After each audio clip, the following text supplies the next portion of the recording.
ahamba maktabu mayam bukharamjari Asian Hospitalgi Maikeidagi akoi huzik Asian Hospital da tang kuntarukta laikhidaba akoigi patient Moirangthem Ranjit sahi nifu lambol lagi hariba patient asi koi tang kunga mari pung 13 minute 13 tabada Asian Hospital da pukhalaki mahang asi PSC nambol lagi refer tarokoni akoina Asian Hospital je yorokpa matamda patient si magi mamai gi saruk se extend aduda asopan nangki amasung multiple injury oibagi akoina mangondagi thengnagi amasung alcohol influence yugi manamsu khara namgi akoina patient asi mai gi saruk pok amasung mai gi CT scan lawrba matungda akoina puki jaga su ultrasound lawgi ultrasound lawo matamda kasu matamduda kasu thodokpa thengnagi de aduga maki oriba koki saruk amadi maigi saruk adu injury oiba maramna adagi patient gi condition gi matung ina koina ICU da admit tawsagi ICU da admit tawra matungda nongal labada patient adu koigi pain abdomen singba horaki pain abdomen singba tawudagi koigi surgery gi doctor ga paw phongnaraga harisi CT scan ama lawnaba ana koi advice tawgi CT scan adu pung ani khara helakpa swaida lawgi ani lawrba matung jida akoina CT scan se akoina reporting ama changi reporting se koi pung ani hum changi pung ani hum je koina reporting je koi tele reporting koi chainai da thajai chainai habudu matam khara changbaduna koi gi report se pung manga khara helakpa swaida phangbadagi hariba report gi matung ina lairiba patient gi koi gi intestinal area haidi puk ki sarukta atat pakhara na singba akai haidi accident du da yeshan wi bedagi khara thengnagi adugi maram oiraga operation tawdaba yadaba maram na khudakta koina pung 6:30 da operation tawse na patient gi party da amadi paupi gi adugi mamang dusu koina patient gi condition high risk consent na singba mongonda lawgi haibidi mung manungdu da haibidi patient gi condition je amna risk oi haibidi siba changba haiba ngamde adu yanarba matungda akoina operation ji chathagi operation ji chatharaba matungda su operation loirba matungda akoina patient gi imungda su haijaki hairiba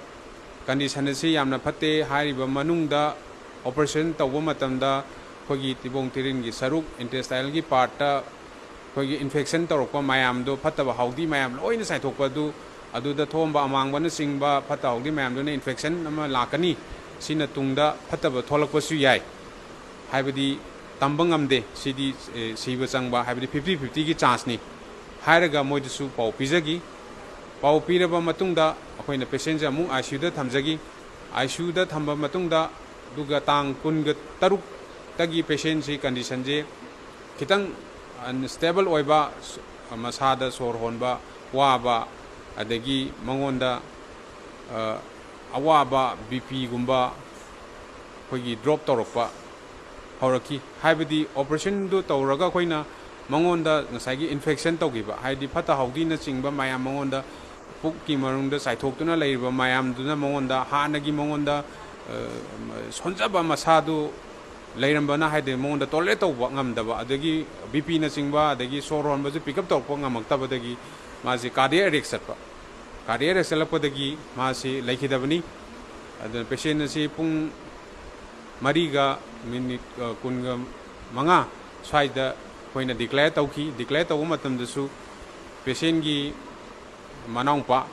amadi mahaka loinarakpa imung manunggi mi amaga fazana explain tawra matungda koina declare tawre leitre patient je magi loisanaba mabu makhataba phina singba pusan piraga akoi mabu packing tawraga puthanaba haiduna moidu haijaki amadi leiriba hospital gi bill haibidi hospital gi leiriba paisa amadi pharmacy na singba paisa du thibinaba haigi matamduda moina haibisi hospital gi bill di thibanga moi pharmacy gi bill di thige haigi akoina haigi hospital gi bill su thibiu akoina honaba se angamba thakta hona jabani dubu moina hanjana hanjana hairakpadagi lairiba mayam punjalakpadagi akoisu khitangdu safagadra hairaga akoi tangkhaida oiragasu thibiyona haijagi adu phawba moina yarakhide adubo akoina mayamju sum yamsalakpaduda akoisu lairiba hospital se apikpasu hospital ni lambi desu oiba akoi safe chu oidaba haibadi akoina lairibasi chamchamna akoidi mayamgi seba tawjabani lairiba akoidi humanitarian service ni akoina kanadasu kaisasu haiba ngamjadaba haibadi akoina yamna akoidasu panic oiba polam oigi adubu wari se loisannaba haiduna moina hairiba mongduda lairiba pharmacy gi paisa du akoina lawjaruba wholesale rate ta oina review akoi profit kaimbo yangjaroige ana hainaraga thina na yanaraba matungda matam khara leiraga mayam yamsalakpadagi akoi se patient ase moina ubanga maroi haibadagi akoi su haibangam de kari tawgadamno haibisu akoi su hairiba mayam gi omsalakpa moptuna akoi su karam maina control tawgane haibisu akoi su panic oibo oigi aduga lairiba matungina akoi su safe oinaba ana mayam se almaina mafam sabada lainaki adugi matung tabada mayam omjalaki adugu akoi su adum laiki adugi matung ingda lairiba police ki maikeidagi su laaga lairib khidrba kano adu akoi gi body adu mokta punaba na akoi da su hairaki magi tawom thokpa magi date certificate na chingba id supporting document myam loisan biro aduga akoi dum punaba police ki taraptagi punaba hona jarake hairaga patient do around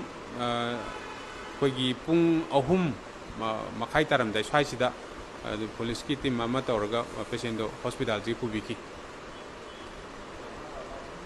makhata bada akoi haijeningi se akoigi lairiba hospital asida tauriba hairiba incident asiga mari lainana marik saba akoi achumba pawdu habiu adu natabada akoigi hospital ji mukcha thiba yaba amadi hospital gi tawjariba service asibu mayamna ona tainaba maikeida lawinaba tawbigano akoina imungi laikhidreba imungi awabadu saruk yazari aduga karigumba atopa lairiba asibasiga mari lainaba information amadi mahaki details sum khangbiningba lairagasu adum hospital thong hangjari lakpiu akhoi fully cooperate tawjagani akoina kana amata lakpada athingba leijade masi haraga loisinjaragi